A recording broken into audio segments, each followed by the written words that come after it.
यहाँ पर आए हुए सब पत्रकार बंधुओं को जय जगन्नाथ देवी।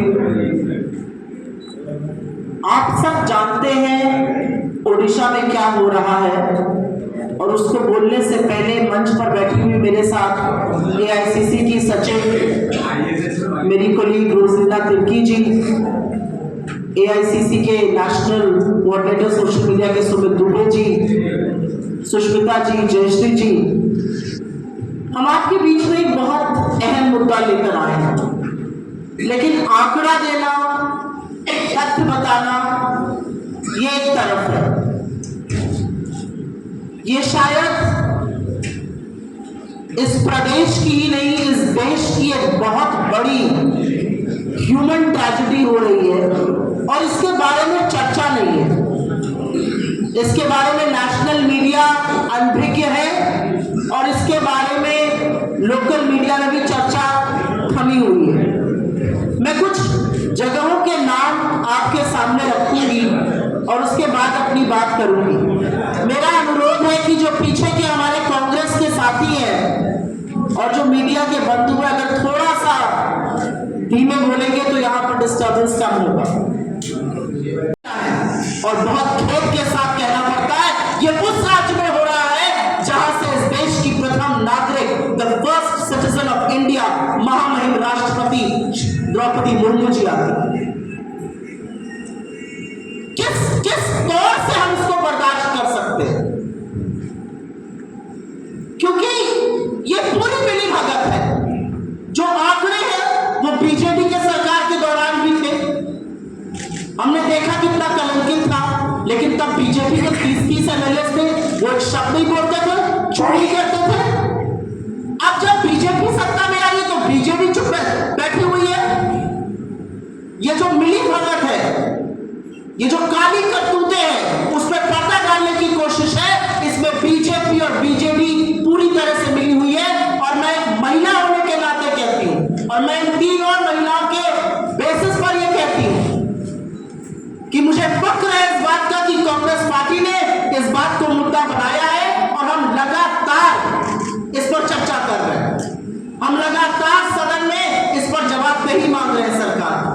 और सरकार के लोग कहते हैं सदन में तो विपक्ष का काम है मुखालफत करना, खिलाफत करना, हमारे विरोध में बोलना। जी नहीं, विपक्ष का काम विरोध करना नहीं है। विपक्ष का काम आपको जवाबदेह बनाना है। विपक्ष का काम उन लोगों की आवाज को उठाना है जिसको आप दबा रहे हैं। और आज की तारीख में ओडिशा में अगर किसी की आवाज बुलंदी से गूंजनी चाहिए तो वो इस देश की आधी आबादी की, उन छोटी छोटी बच्चियों की है जिनका बचपन, जिनका भविष्य रौंदा जा रहा है। रेजिडेंशियल स्कूल्स में ये हो रहा है, वहां पर कोई विजिटर्स नहीं होते। किसकी जिम्मेदारी है? क्या सरकार की, क्या प्रशासन की कोई जिम्मेदारी नहीं है? एजुकेशन मिनिस्टर से लेकर एजुकेशन सेक्रेटरी, एडीएम, तमाम चीजें होती है महकमे में।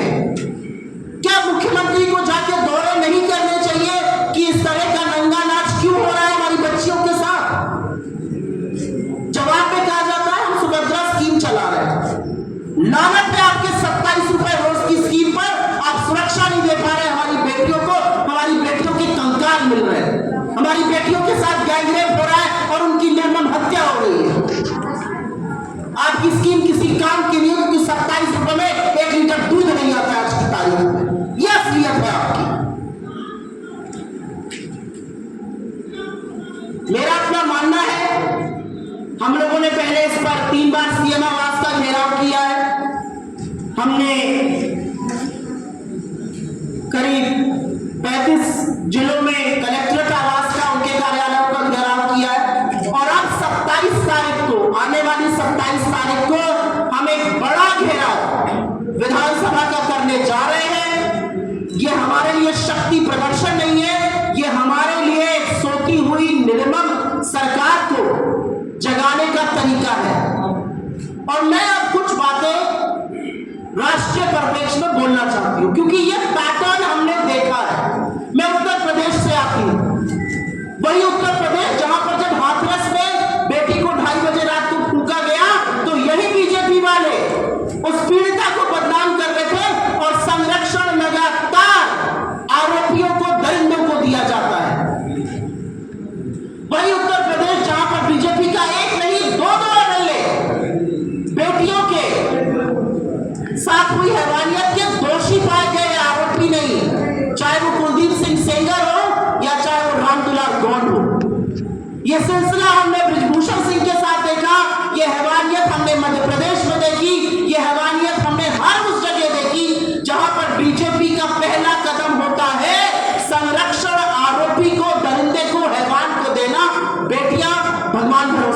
गई। किस मुंह से बीजेपी बात करती है सुभद्रा योजना की? किस मुंह से बीजेपी बात करती है बेटी बचाओ बेटी पढ़ाओ की? बेटियां तो असल में बीजेपी से बचानी है, बेटियां इनके कुशासन से बचानी है। और इसीलिए मेरा अपना मानना है, और क्योंकि धर्म में आस्था है तो ये जरूर कहूंगी, प्रभु जगन्नाथ की धरती है ये, और बहुत खेद के साथ कहना पड़ता है ये उस राज्य में हो रहा है जहां से इस देश की प्रथम नागरिक, the first citizen of India, महामहिम राष्ट्रपति द्रौपदी मुर्मू जी आती। किस तौर से हम इसको बर्दाश्त कर सकते हैं? क्योंकि ये पूरी मिली भगत है।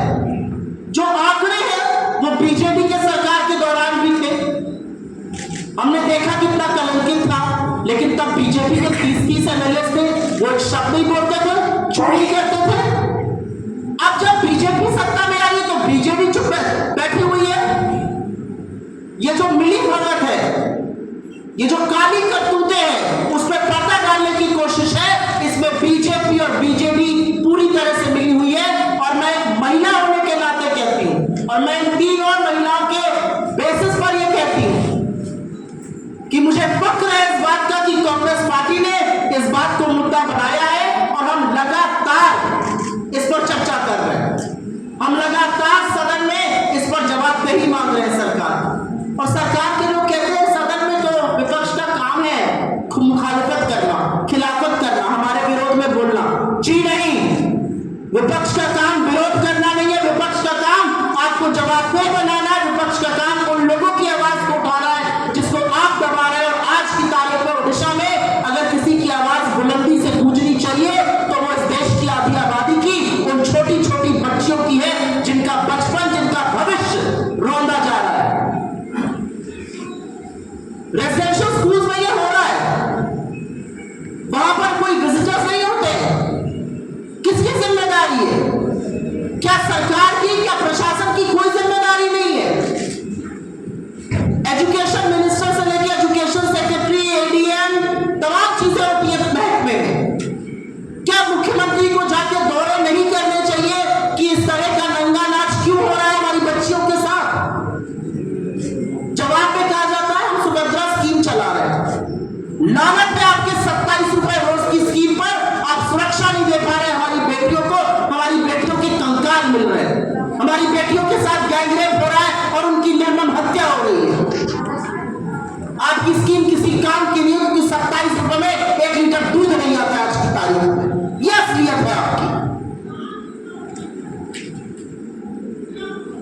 मेरा अपना मानना है, हम लोगों ने पहले इस पर 3 बार सीएम आवास का घेराव किया है। हमने करीब 35 जिलों में कलेक्ट्रेट आवास का, उनके कार्यालयों का घेराव किया है। और अब 27 तारीख को, आने वाली 27 तारीख को हम एक बड़ा घेराव विधानसभा का करने जा रहे हैं।